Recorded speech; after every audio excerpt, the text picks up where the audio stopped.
तो दोस्तों NBFC major Bajaj finance ने आज अपना रिजल्ट अनाउंस कर दिया है Q1 फिस्कल ईयर 21 का। और बिना टाइम वेस्ट किए अब इस रिजल्ट की तरफ बढ़ते हैं।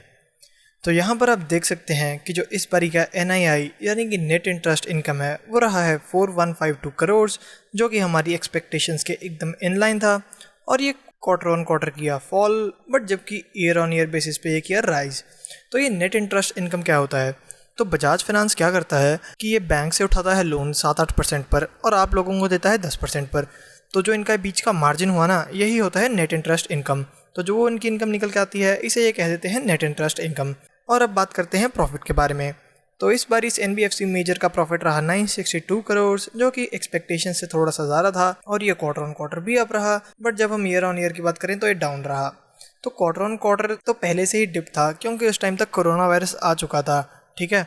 और इसका रीज़न जो बजाज फाइनेंस ने दिया है वो यही है कि ये अभी भी कस्टमर से लोन वापस नहीं ले पा रहे हैं अच्छी तरह, क्योंकि कई जगह पर अभी भी लॉकडाउन्स हैं। और ठीक है, वैसे भी कस्टमर्स के पास इतना ज़्यादा फिजिकल इंटरेक्शन नहीं कर पा रहे हैं कंपनीज। तो फिर बात करते हैं एसेट अंडर मैनेजमेंट की। तो इस बार इस कंपनी का एसेट अंडर मैनेजमेंट रहा 1.3 ट्रिलियन रुपीज़, जबकि ये लास्ट क्वार्टर में था 1.47 ट्रिलियन रुपीज़, ठीक है दोस्तों। तो फिर अब बात करते हैं प्रोविजनिंग की। तो इस बार की जो प्रोविजनिंग रही ये पहले से थोड़ी कम थी, जो कि अच्छी बात है, और इसी वजह से थोड़ा सा प्रॉफिट ज़्यादा देखने को मिला था।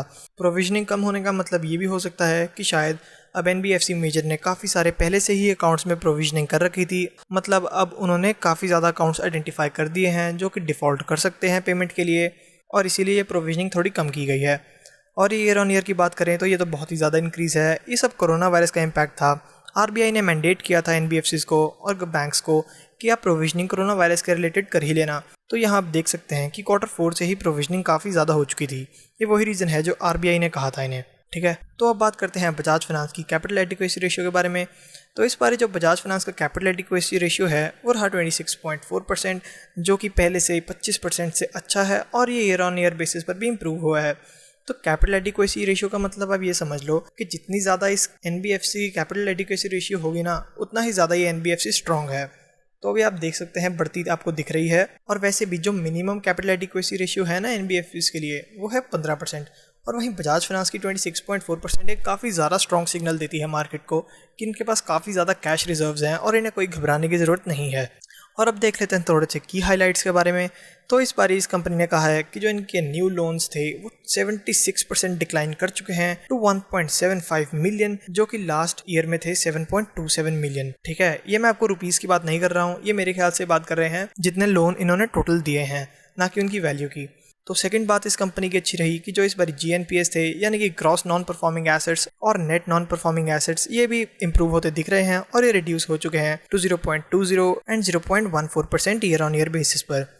और जो इस कंपनी की पूरी मॉरेटोरियम बुक थी, यानी कि जो मॉरेटोरियम था एसेट अंडर मैनेजमेंट का, ये भी अब इंप्रूव हो रहा है और ये डिक्रीज हो चुका है to 15.7% versus 27% on last quarter. तो दोस्तों, अगर आपको ये वीडियो अच्छी लगे तो प्लीज़ मुझे सब्सक्राइब करना, ताकि मैं आने वाले टाइम में आपके लिए काफ़ी सारी और वीडियोस लेके आता रहूं। तो गुड बाय दोस्तों।